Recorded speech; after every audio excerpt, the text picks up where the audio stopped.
My name is Kathiravan, and I checked All India rank 573 in the recently concluded civil services examination. This is my fourth attempt, and to start with my preparation journey, I started this preparation in the year 2019.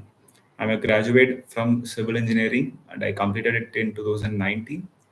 To come into this journey, I had not much idea about this examination as a whole. And for one bit information and further is this live will be more in Hindi. So sorry, English, because I'm not comfortable with Hindi. So if it will be much easier to understand for both. So please adjust. Sorry. So after completing my degree, I started researching about this examination.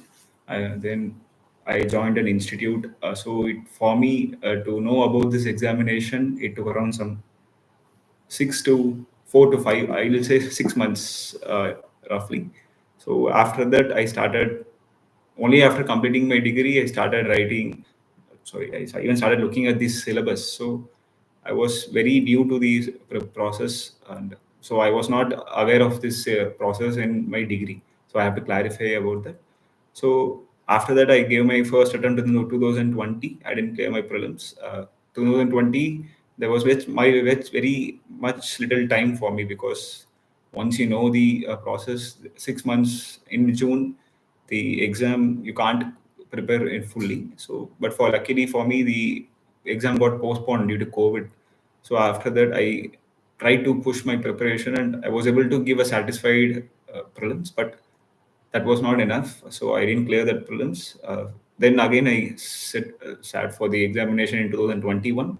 This year, there was not much change. Like, I will commit to my strategy later after my journey.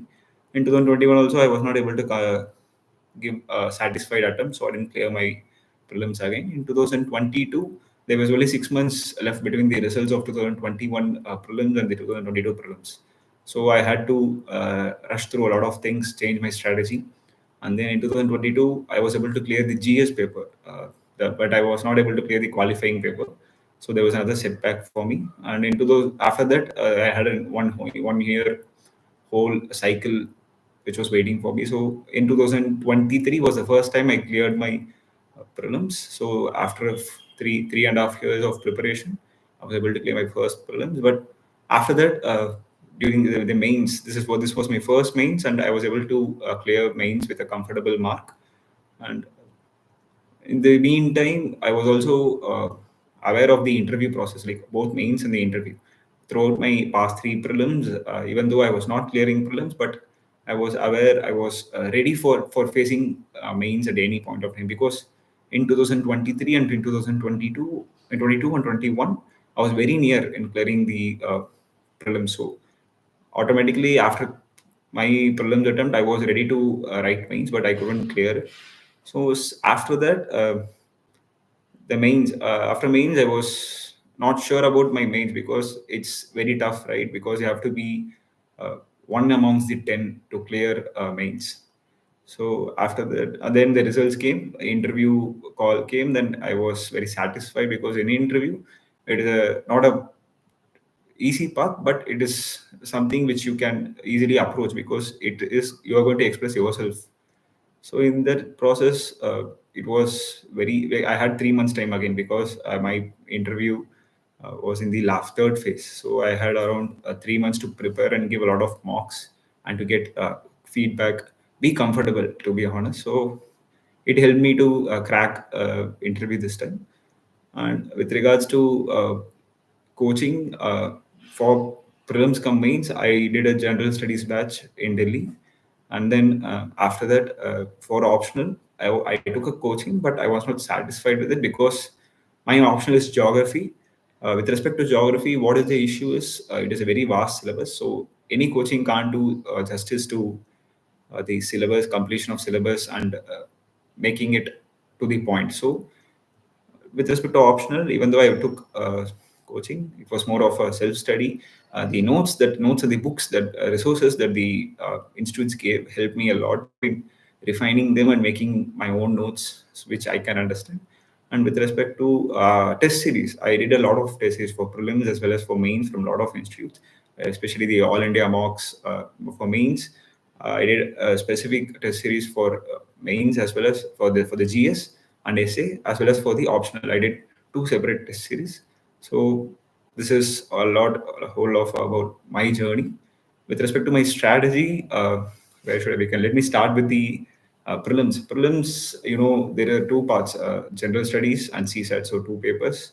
Let me start with CSAT because CSAT is something very crucial for everyone.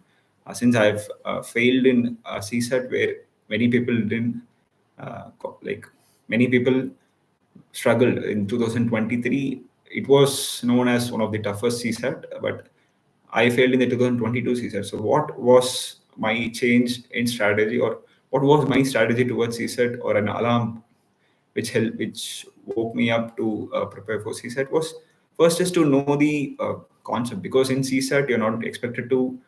There is no any cutoff. There is only 33% that is expected. That is 66.66 marks. So it's naturally 66 or 67 out of 200 marks, and you have 2 hours. So what is the issue with CSAT is people see CSAT as an individual paper, but not no, because in the actual examination CSAT you have to face CSAT after giving a GS paper. So you will physically as well as mentally will be drained after giving your GS. After that, mostly it happens around May and June before monsoons. It will be hot, and you have to wait for another 3 hours, and then you have to go on face CSAT. The paper also looks a bit tedious because you have a lot of reading comprehension.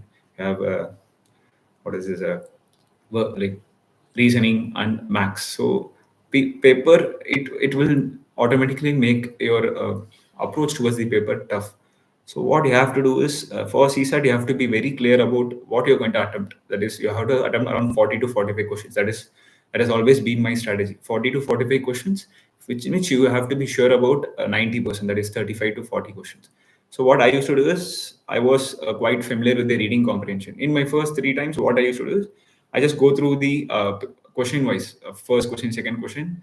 So effectively, I will just look around 40 to 45 questions in the entire paper, which failed me because in CSAT what happens is there are times where tougher questions, you will get tough questions in the first part. Easier questions will come at the last. So if you're not going to look at the entire paper, you will fall into trap of where you will be faced with toughest questions of the paper for around 1.5 hours, and in the last 30 minutes you will find easier questions, and the pressure and the stress will not help you to crack it as well. So what I changed in this CSAT is I went for reading comprehension. So for reading comprehension, the best source is the previous year question, because what UPSC does is they might change the paragraph, they might change the options, they might change the type of options that they're going to ask, but they're not going to change the trend. The language that the UPSC uses, or the pattern that the UPSC follows. The pattern I mean is the options. They're going to give you 3 very close options, one out of which only one is going to be right. So if you're going to solve a lot of previous year question for reading comprehension, it will help you. If it's not, it doesn't matter whether you are from an English background, or you have did arts, or you're from science background. It doesn't matter. Even if you're from CBSE or you're from your state board, it doesn't matter. If you're going to follow the previous year question, that's very much enough for CSAT. Yes, maybe UPSC might change their trend, but they're not going to change the pattern that they're going to ask. So for CSAT, I would strongly recommend you to go through the previous year question. After that, you have to practice a lot of test series. For reading comprehension, you take every test series, you have to go through the that particular part in that particular any institute's paper. So go through them regularly, solve them, and then revise them again. So this will help your reading comprehension. With respect to reasoning and max, quantitative aptitude, both you can do it in a similar pattern, where you can start with previous year question. Then previous year question won't be suffice for this, because every year UPSC is having this notion where they are trying to improve the toughness of every topic. Like, for example, if you take quantitative aptitude, you have options like you have topics like profit and loss, you have percentage, you have average, you have ratio and proportion. If you take and see the question paper of UPSC, every year they are trying to increase the toughness. Toughness means the type of question that they're going to ask. because the answer is ultimately there in the paper. You have to identify the answer. That is the challenge there. The type of questions and the time it takes, that is the next biggest factor in quantitative aptitude. Because a lot of people who I discussed with in the last attempt, they said that the CSAT was not tough, but it was very lengthy. So what happened is they couldn't crack the 40 questions in the given 2 hours.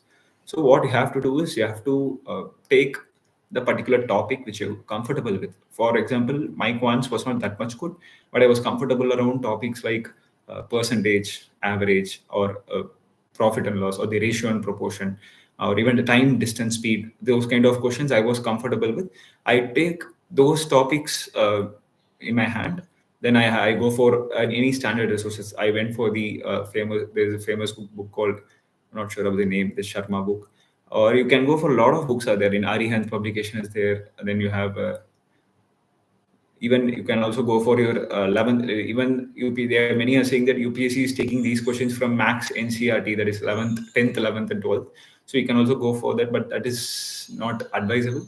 Or you can go for any coaching for CSAT is not advisable. There are a lot of free resources available in YouTube as well. I don't want to mention any particular channel's name, but there are a lot of resources. If you just want to put CSAT, they are solving previous year question and they're giving you trends that UPSC follows, and they will give you similar type of questions. So what happens is you will be comfortable with the CSAT even before you see the question paper. So once the question paper is given to you, just take the question paper, read every question. I would recommend you to read every 80 questions. Select questions which will consume less amount of time. For me, reading comprehension was very comfortable. I would solve all the 27 questions in 45 to 1 hour. Next 1 hour, I have to solve only 15 to 20 questions. So that's how CSAT should be played, because they're not expecting you to score 100 or 150 marks. They're expecting you to score only 67 marks, or in which you can easily score 80. So I guess CSAT, practice a lot, see previous year question, then take topic wise and analyze and see what is the toughness, what is the toughness it's going to be in the next year. So next, let's go to GS, general studies. General studies, I would start with my strategy with, I will start with books that I prefer. You have to look at the syllabus of UPSC. What are they asking? So syllabus is very simple. It's just some 5 to 6 lines they will give, but it's very tough to interpret, because history of modern India means it's everything. General science means it's everything, and then geography of the world, it means absolutely everything. So here, what helps us how to analyze what UPSC is expecting from us in this keywords is the previous year question.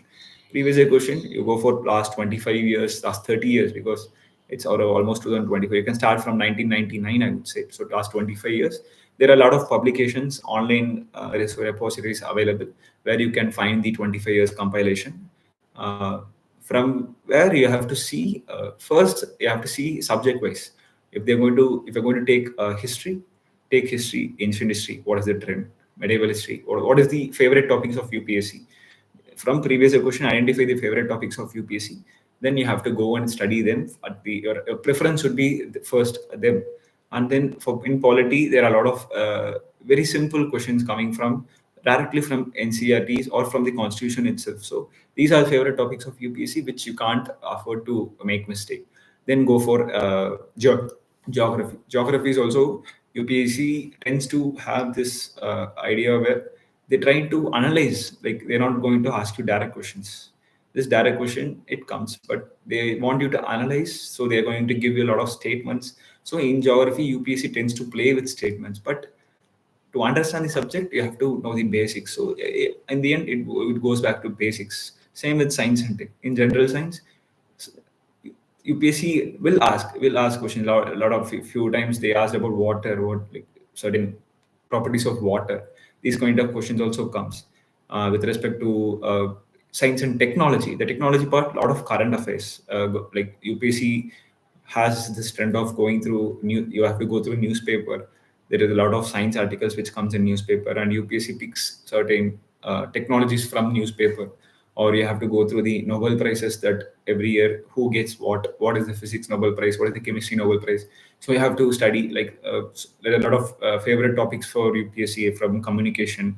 Gravitational waves get repeated. So for the trends, the favorite topics of UPSC, you have to go through the previous year question. Second is the book list. I would recommend everyone to start with NCERT. NCERT from 6th standard to 12th standard. Not for every subject, but for a few subjects, it's very much. First thing is geography. Geography, you have to go through 6th to 12th. 6th to 12th is not much tougher one to look into, because the length of the size of the book is very small. For us, it is not going to take much time, and I would recommend you to read 6th, 7th, and 8th in a very hurried manner, because there are not a lot of analysis is not there needs to no need to do analysis out of it. But starting from the 9th standard, there are a lot of informations are being given in the NCRTs, especially the 9th, the 10th, and coming to 11th and 12th. 11th, you have 4 books there. These 4 books will play you a major role in your prelims as well as in your mains. In mains, there are certain times like UPSC asks certain topics, but the base is there. Like, for example, the mountain building, the plate tectonics, or the volcanism. These kind of areas are basic. The basics of them are present in NCRT. For prelims, I would say NCRT is suffice, but since I am from geography optional, I didn't go for the another any other sources. But I would recommend you to, like, many people say that GC Leong is a very good source for geography, because one reason why GC Leong I have went through the book once is the compilation is very good. A lot of information is being brought into one particular book, so I would recommend you to go through GC Leong. Second is coming to polity. One main reason why polity is very important in UPSC is the weightage. If you have a look at the previous year questions, you will see the trends. Polity, the number of questions asked in polity will never come below 12, or most of the times it will be 15 even, 15 to 20 even. So what is interpreted here is polity is which something you can push your marks well above cutoff. Some of you might even give forest service, for which polity like subjects like polity will be very important. So polity helps you to push marks. So next, what you have to do is, for polity, I went through Lakshmikant. Lakshmikant was my only source for polity. But what happened for me is, in Lakshmikant, there are a lot of informations available. So you have to go study them again and again. So Lakshmikant only enough? I would say yes. But you have to make the process very easy. I would suggest you to read the NCERTs as well. The NCERTs, there are very like UPSC has this ability, like they have the ability to pick up certain very weird questions. Like, for example, during the one, like there was a question in polity where in how many constituencies a particular candidate can stand, and there was a specific mention of a particular member of the parliament. So these kind of questions, you could have not heard it unless you are sit and analyze India's political history. But these kind of questions were present. These kind of the name of that particular member was present in the NCRT. So that is the source for polity. So NCRT is the 11th and 12th, and also 10th. Not everything, but once you look into the previous year questions of UPSC, you will know, you will come to know that okay, NCRTs, this particular chapter will help me to score a particular mark. So I would suggest you to start with NCRT and Lakshmikant. Lakshmikant is very important. Like, you have, like, if someone is going to start UPSC, they are going to start with Lakshmikant. So Lakshmikant, I would recommend you to study frequently asked questions of UPSC, like fundamental rights. You can't say this is the only thing where UPSC asks, but I would say, like, these kind of parliament chapter, these kind of chapters are something which will the UPSC will trick. So I would suggest you to go. Then current affairs, UPSC polity based current affairs is nothing but something gets mentioned in the news, they ask questions. For example, presidential election, it happened a couple of years back. So there was a question last year based on presidential election. They asked a question on vote calculation. So analysis is very important as well. And second, there was a, in particular year, the government of India cancelled the MP local area development fund.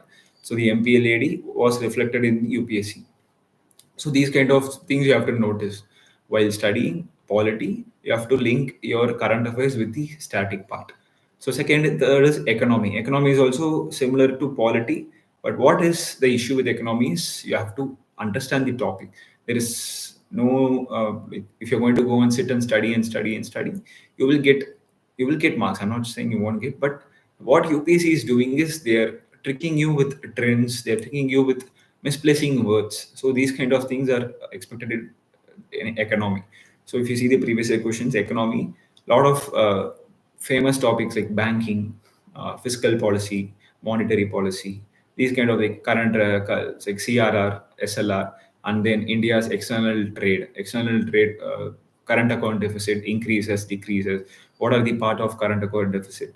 And what is the part of India's export and import? These kind of questions are the heroes of polity, I would say, economy, I would say. So for this, I would say start from 11th Introduction to Macroeconomics, that book. That is a very standard book for covering the entire economy syllabus, because in economy you have to understand the basics, because if you're going to skip the basics, you're going to suffer with the current affairs as well. At the same time, you're going to there are a lot of problems with respect to the trends, understanding the trends. Then economy, current affairs. Then I went with the book called Ramesh Singh. Ramesh Singh is quite popular with UPSC aspirants, but I would suggest for prelims, it is a very extensive resource. So what happens is when you're going to go for Ramesh Singh, I was recommended to select few topics that UPSC tends to repeat. For example, banking, monetary policy, external trade, then fiscal policy, then taxes, like direct tax, indirect tax, cess, those things are very well. Then inflation. Inflation is another topic which you can't afford to leave. These kind of topics are basic. What is the base year that government of India follows for calculating inflation?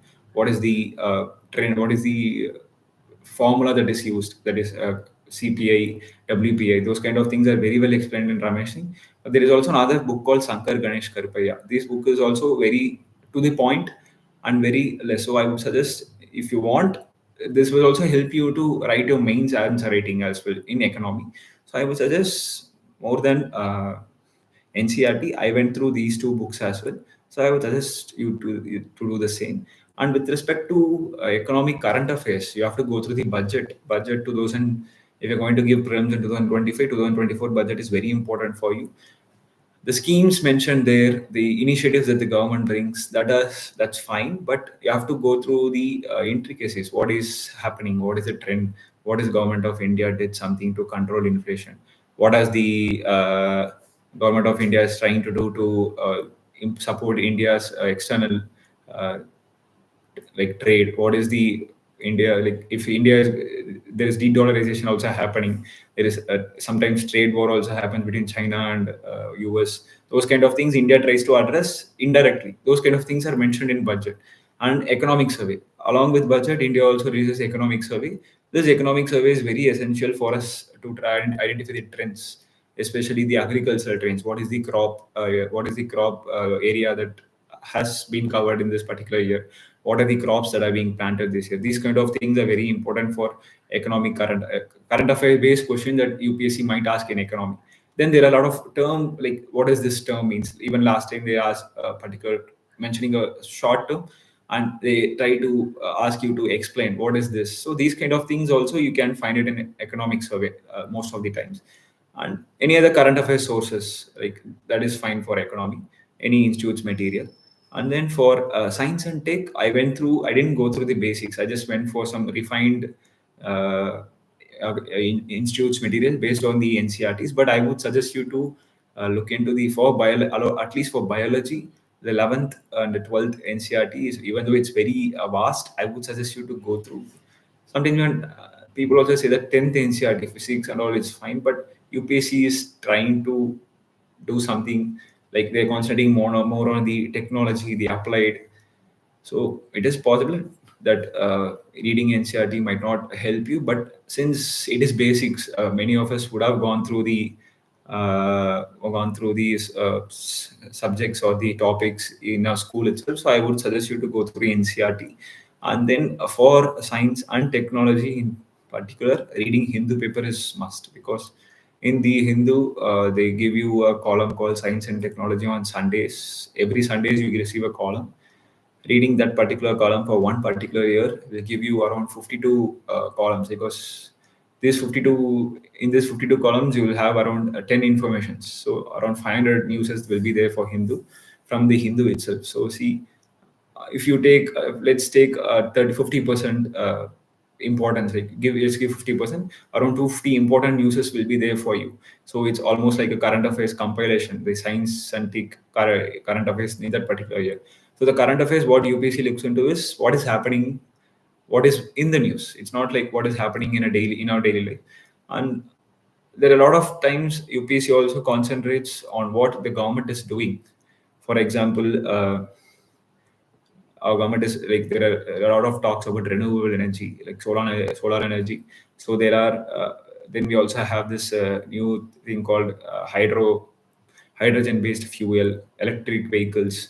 So these kind of things UPSC, they tend to check your science and tech perspective of government's initiatives. So these kind of things you can go through any current affairs material. So I didn't spend much in book reading for science and tech. Rather, I went through the previous year questions. I went through a lot of test series for science and tech, and analyzing the trends. For example, quantum computer, blockchain technology. These were favorite topic for UPSC in last 2 to 3 years. So I went for any particular material for that particular topic alone. I went through that. And then with respect to environment, let's come to environment is very essential, because as I mentioned, like polity and economy, environment also can boost your marks very high. For that, I went through the Shankar IAS Academy's environment book. That is one common source many of us follow. There is also another source called PMF IAS. PMF IAS, people who I know are recommending it to be in recent times. So I would say take one resource, go through all the topics, go through the syllabus, go through the previous question, complete it. Don't go for multiple resources. Just stick to one particular resources. And then current affairs and environment is very essential. National parks, and then we have every year there is a COP session that's going to happen. In that COP session, a lot of initiatives will come. India will pledge a lot.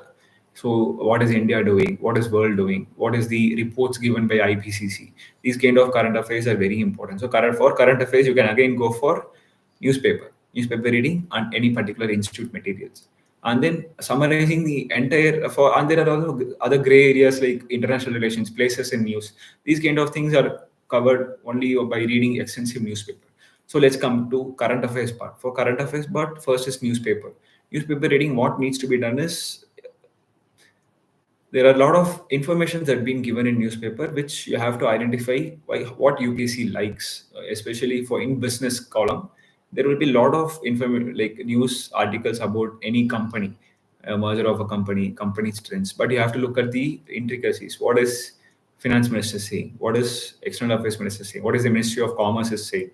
So these kind of news come in business. There might be some data about taxes.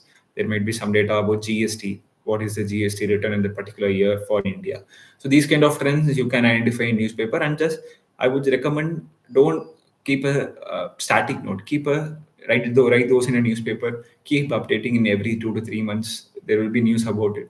So these kind of things you can do for current affairs from newspaper reading. Second is the editorial part. Editorial part, even though it's more important for mains, which I will come later in the discussion. For prelims, you have to know what is being discussed, because in 2021 there was 2 questions. One was from the Olympics. In Olympics, they tried to introduce few new games, as well as they changed the motto of the Olympics. But that was not present in anywhere in the any current affairs materials. But there was an editorial which discussed about that particular thing in Olympics. So from there, UPC directly asked a question. Then there was another question. Recently, Government of India changed the name of Khel Ratna Awards, Major Dhyan Chand Khel Ratna Award. The discussion about this, what was the history, all these things were discussed in one particular editorial. So the question was directly reflected from there in 2023 prelims. So analyzing certain particular changes or any important events that is happening around the world is essential, because UPSC is trying to not just concentrate on academic perspective. They're trying to bring in a holistic perspective in their question paper. So reading editorials is very essential for that. And then compilations. I went through one particular institute's monthly current affairs for all my prelims. I went through the same. And before 2 to 3 months before prelims, you receive this. I went through this data called PT 365 from Mission. This PT 365 helps us to identify what are the major themes that has happened in the last particular year. It helps us to revise. It helps us to compile. And with respect to notes, for note making with respect to UPSC prelims, I didn't do much because NCERT is history. For history, I went through this ancient India NCERT, medieval India NCERT, and for modern India, I went through Spectrum. So everything is compiled to one particular book. So I don't want to make note out of it. I just go through the book and revise them. With respect to prelims, what is more important is your resources should be limited, and you have to have a stronghold about previous year question. Now I will address two major things with respect to prelims itself. One is uh, revision. What happens in revision is once you study a particular topic, you have to go through them on a daily basis. Sometimes morning you will study a polity, and then after that you will switch on to some other topic. But at the night, what I used to do is whatever I've studied, I just try to process them in my mind, and I take a previous year question and see if there is any reflection of that particular topic in the previous year question. I solve them, and then on the weekends I just take again the particular book. I just go through, okay, what I've studied, is there any any doubts that is occurring to me from the topics which I've studied. And then with respect to the final revision before mains, before the prelims, the last 2 to 3 months is where you will encounter a final revision. At that point of time, you have to be very clear about what is the topics that you have covered very well. What is the topics we need to take a lot of interest or understanding is needed for you. Those kind of topics you can. I used to note in my book itself. I used to take them. For example, for modern history, I have the issue with respect to the for independence, like before 1935 to 1947 period. There are a lot of data involved around it. A lot of lot of committees will be formed. A lot of plans. A lot of things will happen. I had very tough time in remembering the same. So what I used to do is I revise them before the exam. So if you have any difficulties with one particular subject, you can do the same. And the second, which I have to discuss, how to go through the previous year question, because previous year question, if you're going to sit and take a particular question, if you're finding the right answer, that's not going through the previous year question. What you have to do is you have to take the previous year question. You have to see that theme. What is the theme that is UPSC has asked? This will help you to identify what is going to come in the future, because with the past you have to work in the present to identify the future. That is how you have to use previous year question.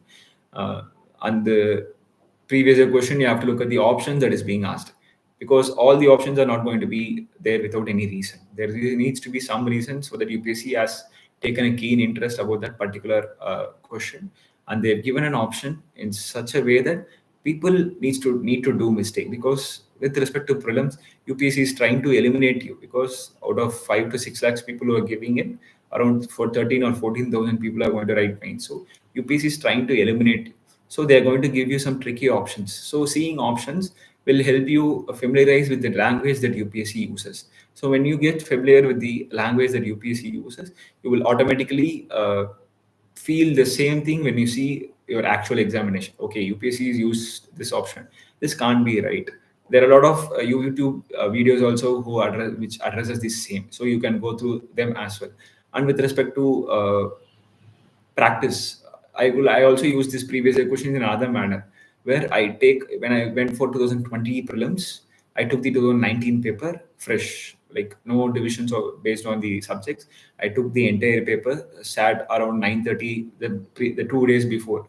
So if prelims is on Sunday, I take it on Friday. I sit on the particular 2 hours. I solve them, even though I know the answer. I didn't bother about it. I sat down, because I need to have the exam feel with the UPSC question paper. So this is how also use the UPSC previous year question, taking one particular paper and solving them, all the 100 questions together. It will familiarize you. It will help familiarize you. And before going for the actual exam, if you go through this kind of experience, it will enrich you. It won't be the actual exam won't be something new. It will be just your another exam. If you're going to give some, I used to give full length tests around 10 to 12 tests. So when I go and give the UPSC exam, it won't be my first exam. It will be my 11th exam. So that is how I used to practice. Every Sunday I go give a mock. So if it is this is today is a Sunday, and this is the time where UPSC mocks happen for the upcoming examination. So I used to go visit various institutes. I give mocks on every Sunday. So this is how we have to plan. Rather than giving the institute mocks, you can use the previous year questions in this manner as well. You can consider one particular previous year question paper as a mock and give them. Even though you know the answer, that is not an issue. Just sit and give that. This helped me in familiarizing with the topic. So this is what I have with respect to prelims, from the strategies which I followed. With respect to mains, my mains, since I've given only one particular mains, I didn't develop an extensive strategy for that. I just took the best practices from the toppers, and then I tried to implement the same. With respect to the preparation, my preparation in 2019 as well as in 2020, I started with the mains preparation. Like I took notes from the classes which I attended for the GS, and then came back home. I went through the previous year question. I used to, whatever topics that are being covered on a particular day, if there is any previous year question, I write it the answer. So my first answer was very worse, because I, for 150 words, I wrote around some 200 250 word kind of answer, because I couldn't comprehend it. So it doesn't come on one particular on your first day. The same thing happened for around some 15 to 20 days. I won't complete the answer in the given time frame as well. I used to take 12 to 13 minutes for writing a 150, like 10 marker. That is very huge. So then what happens is I go through. I didn't like. There is no other option. You have to keep writing. With once you start writing, that is when your time frame reduces, as well as your comprehension skill increases. So with practice, I was able to limit my content. I was able to enrich different, like giving a lot of perspectives to any particular topic. For example, if science and tech is being asked, UPSC is not expecting you to write completely science-based answer. They're expecting you to give a policy initiative. For policy initiative, for example, let's take electric vehicle. If you're going to try write about a electric vehicle has this the capacity, the charging capacity, the storage capacity. If you're going to give something about the cleanliness of it, the recycle capacity, all these, like the resource what India is having, what is India is exporting.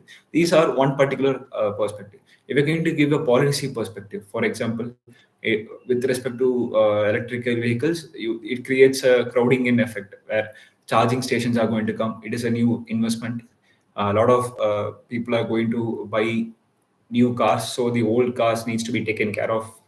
So this is a challenge that we have. So these kind of our approach gives you a all-round capacity to write an answer. So this is what I concentrated more on when I started writing my answer, especially with respect to GS3, because GS3 is one of the toughest paper, and there are a lot of trends and topics available with it. So let me start from GS1 itself. In GS1, my geography optional, so I didn't spend much time in that.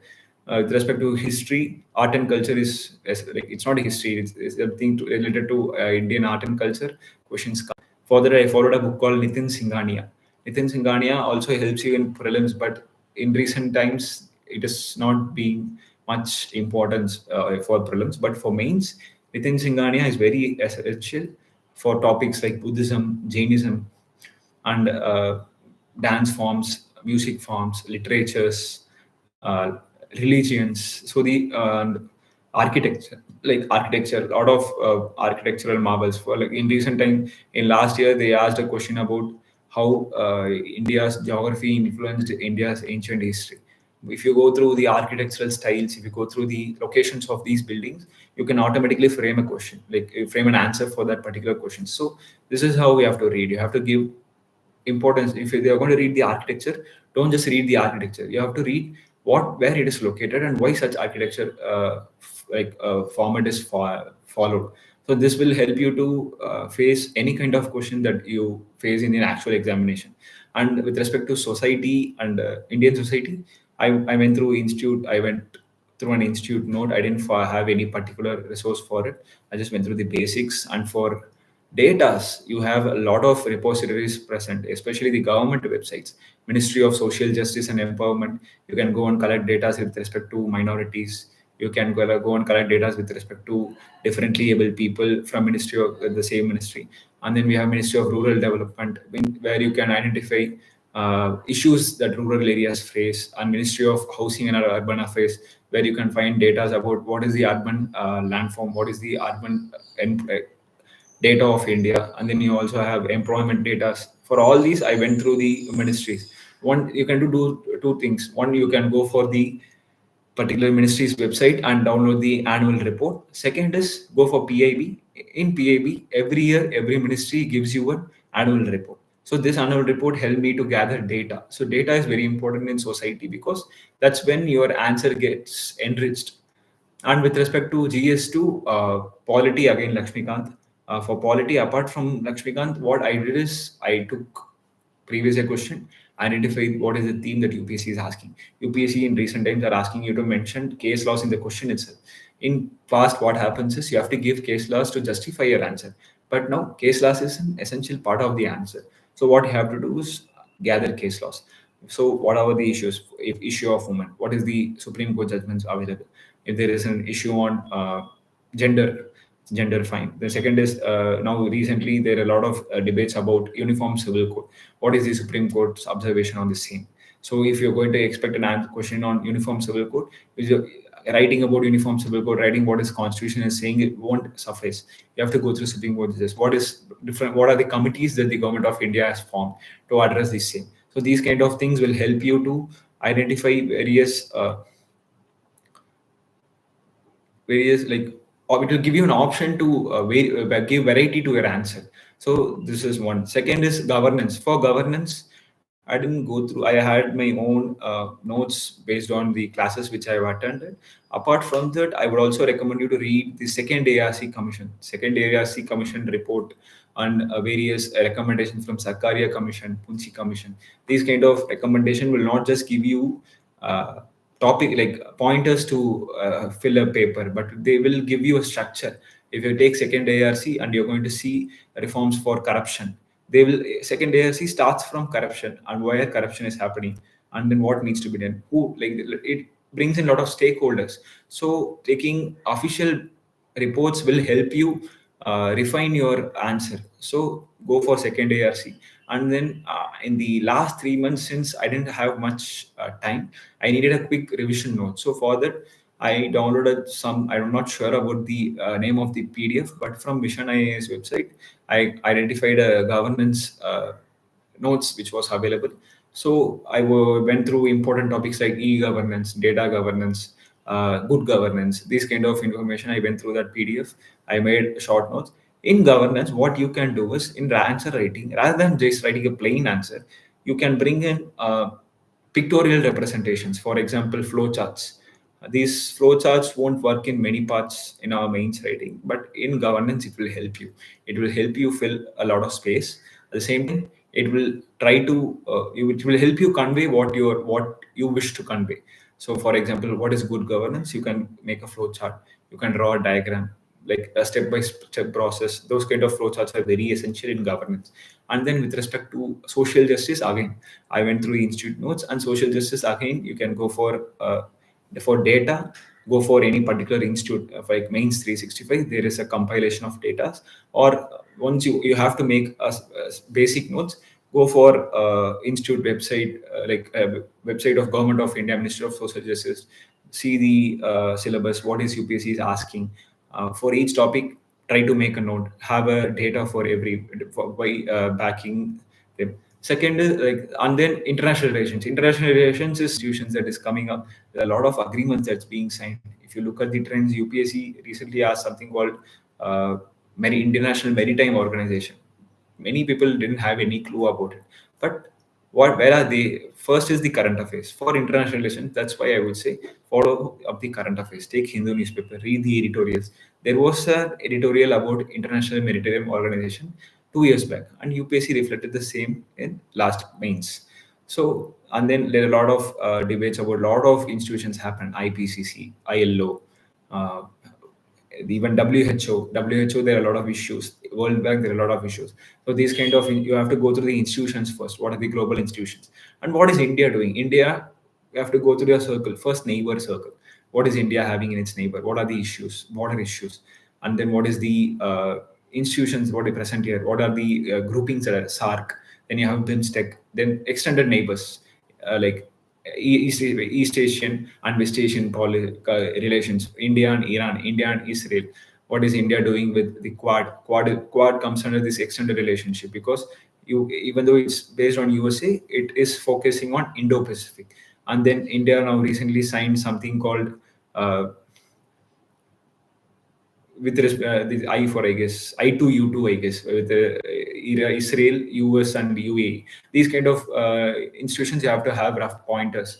And then Central Asia. What is the importance of Central Asia? There are a lot of agreements with Central Asia as well, which connects India and Europe. And then recently in G20, India signed something called India IMEC, I guess, some corridor between India and Europe.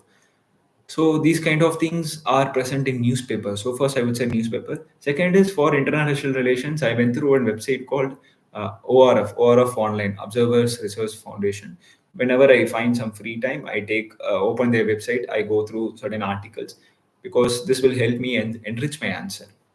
And with respect to global affairs, even recent times in international relations, UPSC is asking something which is not related to India because NATO expansion of NATO is happening. That was a question in last mains. But there are certain interests for India in that as well. So that is what UPSC is concentrating. So after that, do this. So since this is my first mains, I didn't have an extensive strategy for that. I just wanted to do things which work for others. With respect to GS3, it is again very varied. Go for environment. What I said for in prelims, it's do the same environment, science and tech. Then you have disaster management. There is something called in NDMA, National Disaster Management Agency, or the NDMA website is there where you can go and collect a lot of information. You can, for a disaster management, make a note. What are the types of disaster present? NDMA website is very essential for it. Second is internal security. Internal security is another new topic here. With respect to internal security, I went through my institute notes, and then there is a every year Ministry of Home Affairs releases a report. That report is very essential. It gives you a lot of data. It gives you a lot of specific pointers which you can use in your answer writing. So, and there are a lot of committees. With respect to GS3, I used to have around some 50 to 100 committees. Like wherever I see, I just write them in my own particular note, and which I used to revise them before going to exam, because in GS3 you have to give a wider perspective and you have to substantiate your answers. So I used to go with data as well as the committee recommendation. For example, if you're going to ask the questions in railways, you have go for Bibik Broy committee. For every topic there are committees. So I would suggest you to keep a particular track for GS3 alone, because GS3 is very varied and there are a lot of dimensions present in one particular paper. That is why if you see the marks as well, the marks tends to be very low for GS3. Coming to GS4, ethics is something which you have to keep on practicing, because in my mains experience, I was not very much good in ethics. If I had, even before going to mains, I had a lot of issues with ethics. So what I did was I kept on writing, especially case studies. So what I would recommend you to do for ethics is keep one particular resource. For example, look like ethics. There is one particular, I'm not sure, lexicon was the major source for ethics. I follow the same. But in recently there is one book called Ethics, Integrity and Aptitude by Karthikeyan. It is quite famous. Tata McGraw Hills, I guess. So that book gives you an extensive coverage of the syllabus. What you have to do is you have to write a lot in ethics.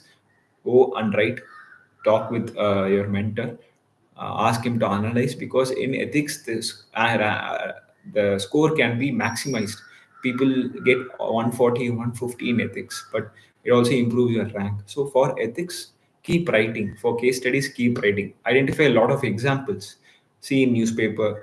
Go for, like, what I used to do is I used to go for toppers copy. The toppers copy, they used to have some ready-made answers, ready-made examples. I just take those examples because they have identified those examples somewhere, and just take, like, I'm just doing a shortcut here. This is completely because it is in online, and I was taking the example from them.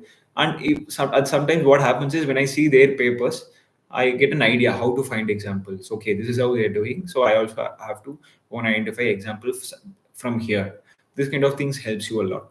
And then with respect to codes, code-based questions and all, we can go for the same book I mentioned. The name of the author is Karthikeyan. That particular book helps you a lot with respect to these kind of codes-based questions and giving a statement.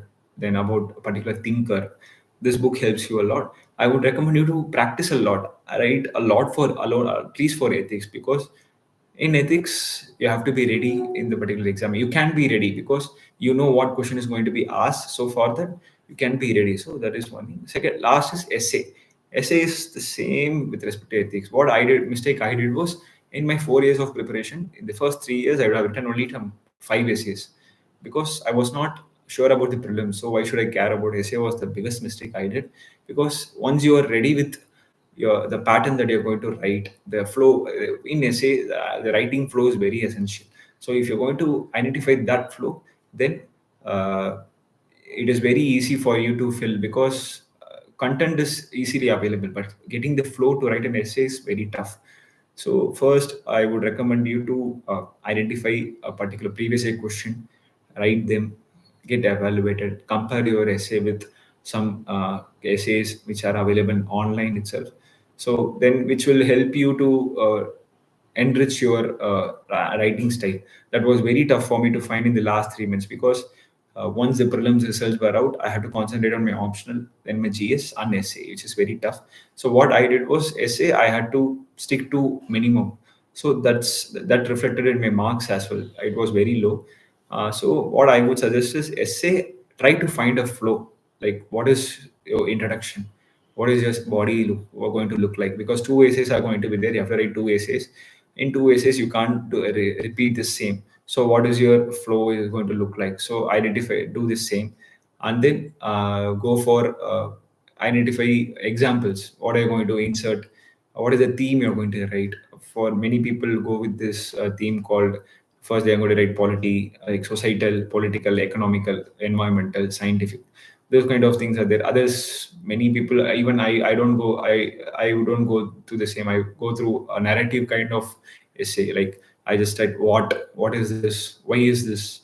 Then who, when who is this? Then what is the like, how, like, these kind of narratives I go through. So that is how I build my flow. But I found it very difficult. It was not easy for me to uh, build the flow for essay. So I would recommend you to start from day one itself to write an essay, get evaluated, keep writing essay, because when you keep writing, you will automatically get used to it. So keep writing essays along. And then optionals. Choosing an optional is very essential. Many people tend to choose their graduation itself. People who are aware about this exam, who are very much keen in getting the service in the first 1 or 2 years, they choose an optional. They use their graduation, which they try to continue. For example, options like sociology, options like political science and international relations, people take in their graduation degree itself. So they have written around some 6 semesters already. So they're going to continue the same. For me, my optional was geography. The reason why I took is, one is the familiarity of the subject. When I took the syllabus, I was able to relate something which I read in my school. And second is, since my graduation was civil engineering, you have to deal with a lot of geographical concepts like disaster management, like earth movement, and then we have to go for soil. So you have to study a lot about soil, geology. These kind of things were very familiar for me only in geography. So that's the reason why I took geography. And the first thing I did was to talk to a topper. Like, listen to a topper, because I went through YouTube videos of toppers of that particular year, what they were, why did they choose optional. And third is, my optional overlaps a lot with my GS, so it will ultimately bring my burden in preparing for GS. For example, GS1 you have geography, GS3 you have environment and disaster management, and in essay you can use this as well. So that is the reason why I thought, okay, geography will help me in completing this exam on a whole rather than just completing the optional. So that is the reason why I took geography. I didn't, as I mentioned earlier, with respect to coaching, I went. But the main thing with any optional is analyzing the previous year question. If you see the previous year questions of mains and prelims, it won't be that much significant as how it looks for optional, because if you're going to cover the last 20 years of questions that were asked in optional, you will ultimately complete around 50% of your syllabus. For example, in geography, what I did was I went through the syllabus, I went through previous year questions. There are a lot of questions which keeps on get repeated. Year after year, they keep asking that particular topic alone in geography. So what I did is, okay, if I'm going to study the previous year questions, I'm ultimately completing this syllabus. So what I used to do is I used to take notes of topics that were asked in previous year. I used to create write answers the same for the same. I used to do answer writing practice. This helped me in completing the syllabus. They helped me in forming a strategy which I can use for writing answers. At the same time, it reduced a lot of burden. Like, because this, if you're going to read and then you're going to look into previous year question, you're going to be clueless. But if you're going to look at the previous year question and then you're going to study, it will be very easy for you. The time taken will be very less. And with respect to note making, it is very essential for optionals, because this is a two paper. You are going to write for 500 marks. Revision is very essential. You have to you'll be having around a week. In the mains, actual mains, you'll be having a week. So at that point of time, you need resources for revision. The syllabus is vast. So what you have to do is take every particular note and revise. If you're going to ask me if there are any people who are interested in taking geography as your optional, I would suggest the paper. Like, if you compare last 6 years, the last 2023 paper was a much on an easier side. But irrespective of whether it is easy or tough, people are clearing. People are getting good marks. In this attempt also, I've got 278, which is a reasonably very good mark in geography. And then in geography, what you can do is you can incorporate a lot of current affairs, climate change issues, daily issues, because in paper two, it is about Indian geography. Whatever is happening in India, you can incorporate them in the paper. For example, the Delhi floods. In the last mains, I mentioned about the Delhi floods. I mentioned about the less snow in Himalayas. I mentioned about the erratic nature of monsoon. I mentioned about the El Nino, La Nina. Everything which is happening for India, you can incorporate the same in optional papers. That is the importance of geography as an option. And then let me conclude this with my interview preparation. My interview was on April 2nd, so I had around 3 months to prepare. I gave a lot of mocks. I went through some 6 to 7 mocks and a lot of one-on-one discussions. And one important thing about interview is your interview preparation is not confined to that particular period after mains. Your daily life, what is happening to you, what are you doing on a daily basis. If you're going to be very clear about it and you're going to incorporate the same in your detailed application form, which you're going to fill for your interview process will be very easy. If you're going to create some artificial concepts to fill in your DAF, and then one is the interviewer will identify, okay, this guy has cooked up something for the sake of DAF. Second is, if they're going to ask you questions on this same, it's going to be very tough for you to even face such questions or face sub questions, because they have their mobile phones with them, they have laptops in front of them. Just need to Google it and they will ask you a random question. That is possibility. I'm not saying that happens, but that is a possibility. So your interview preparation starts from your day-to-day life. What is your interest? So those kind of things will help you in the interview. My interview was based on my DAF, based on my optional and current affairs, like last 1 or 2 weeks, what happened, what is the issue, what is the solution. They try to have a normal conversation with them.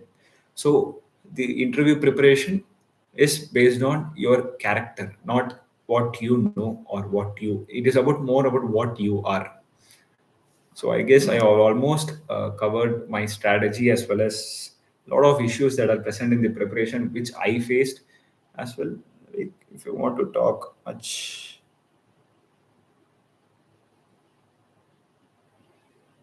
One thing I need to mention here is my usage of social media during the preparation. Since it is a 4-year journey, I would say, like, I was not completely away from social media, but you have to know what needs to be done, because using social media like Facebook and Instagram is going to be useless. And for communication perspective, we have Telegrams, you have WhatsApp, that's your choice. But one thing is Twitter. For me, Twitter was an essential component in this preparation strategy, because in Twitter, what happens is every ministries in the government of India as well as in your own state, they give a press release, and this press release is released in Twitter. And based on this press release, there are a lot of opinions which are being formed. Who are these people who are giving opinions? Are nothing but the authors who you see in the newspapers, in the magazines, or the retired bureaucrats. Like I remember, like a lot of people, like retired IAS officers like Anil Swarup, IPS officers like RK, which these kind of so people like them, they give a lot of insights about issues that is happening on a daily basis. They give recommendations in Twitter.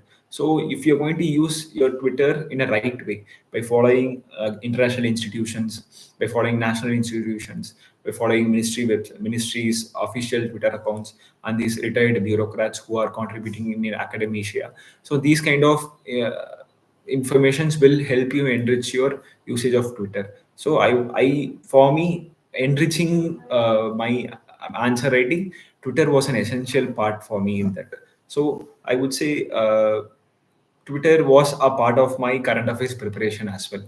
And then in general, I would say staying away from social media will help you in limiting your opinion, because you can't be very much opinionated. You have to take a neutral stand.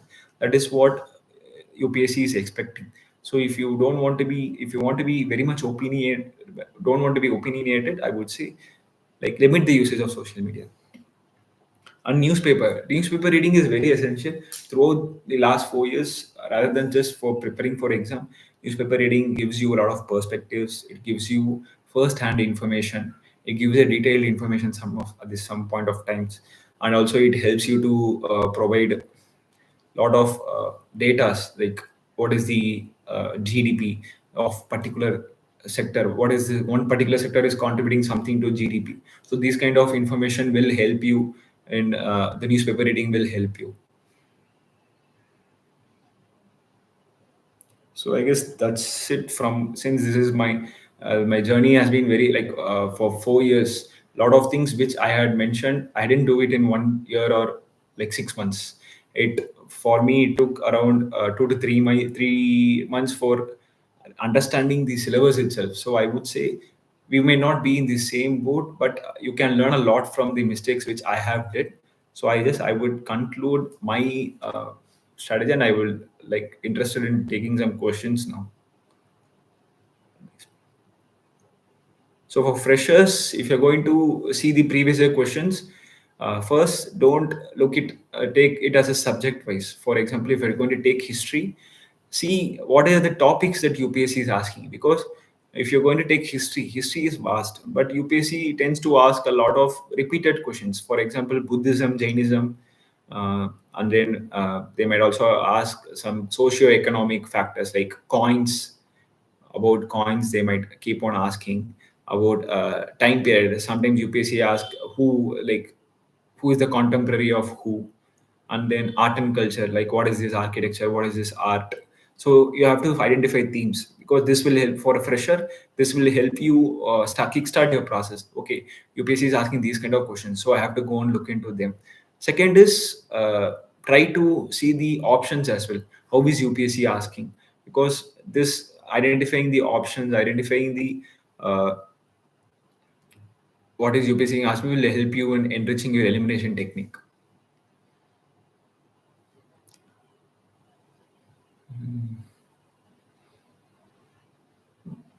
Then for respect to environment, I'm with respect to notes making, just generally for any subject, you can go for it subject wise. Have a For every subject have a individual note, and then you have to make notes in such a way that which you can revise.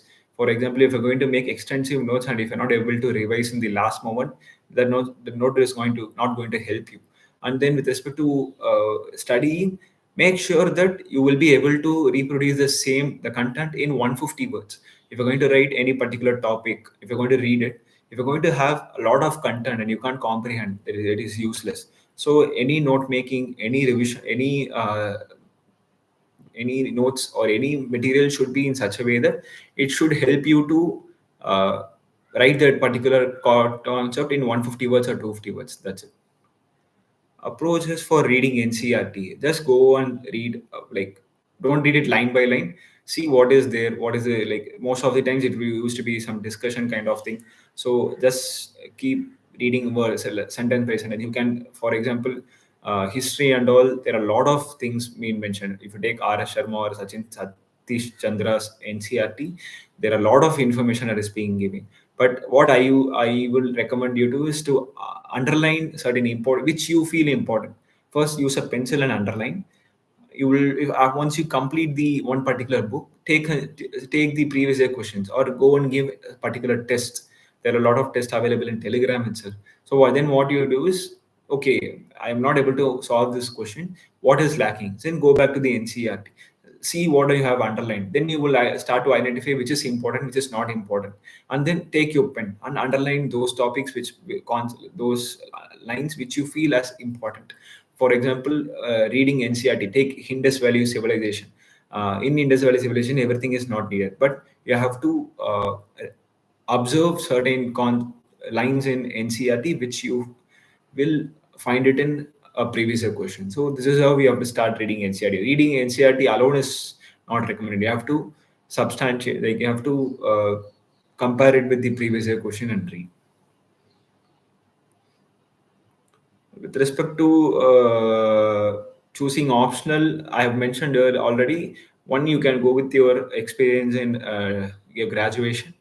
If you're not comfortable with your graduation, don't look into what topper is doing, because topper has not selected his optional based on what his previous topper has done. He has chosen his optional based on which he can complete it in time and availability of resources. So you have to identify what is the resources you can approach.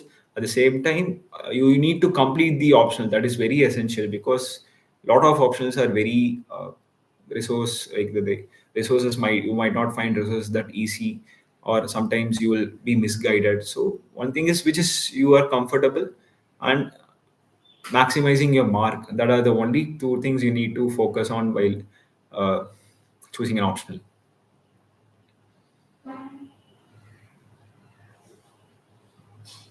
With respect to consistency while studying, uh, please have this in mind, because this is a very long process.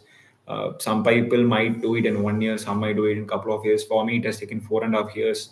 For some other people, it will take some 6 years as well.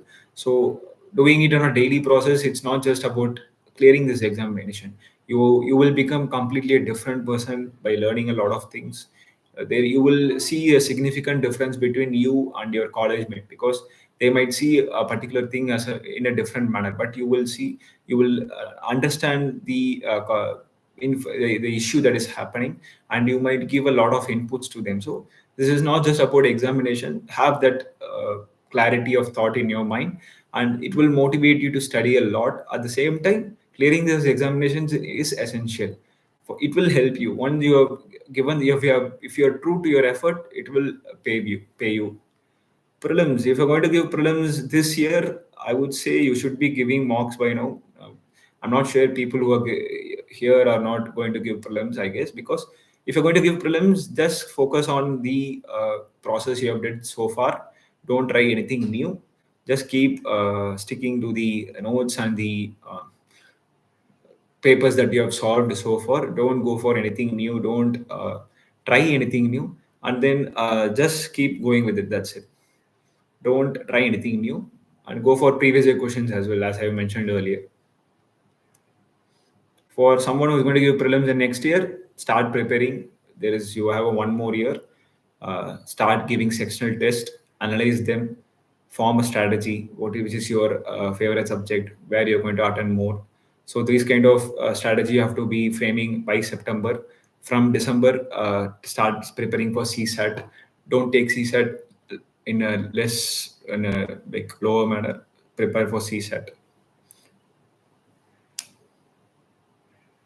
With respect to current affairs, my basic approach was reading newspaper and watching newspaper analysis. The YouTube's in YouTube, you tend to come across a lot of newspaper analysis. What they do is they take a particular news and they connect that particular news with the static part. So that helps you to. I'm not saying you need to do it throughout your preparation. If you're a beginner and you're going to read newspaper fresh, just keep doing this for a couple of days, a couple of months. In the third month, automatically your mind will go, okay, this current affairs is there. This is happening because some static is there. Then you go and make notes. What I would recommend you to make notes is, don't take it in a book. Take it in an A4 sheet. That's when you will keep you will be able to add information in future. So because current affairs is not going, it's not a one day process.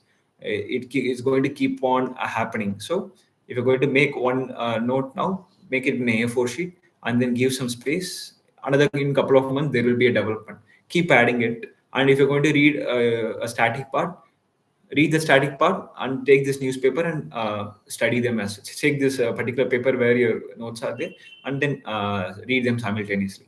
This will help you essentially in polity and economy a lot, linking current affairs with static part. Okay, I guess that's it. I guess because the time has already been 1 hour, more than 1 hour. So if you have any doubts, ask it in comments or I will end this stream.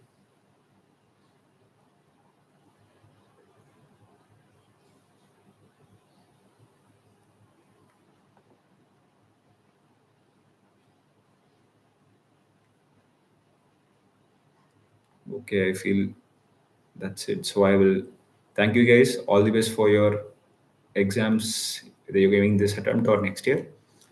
Keep studying and keep working. Thank you.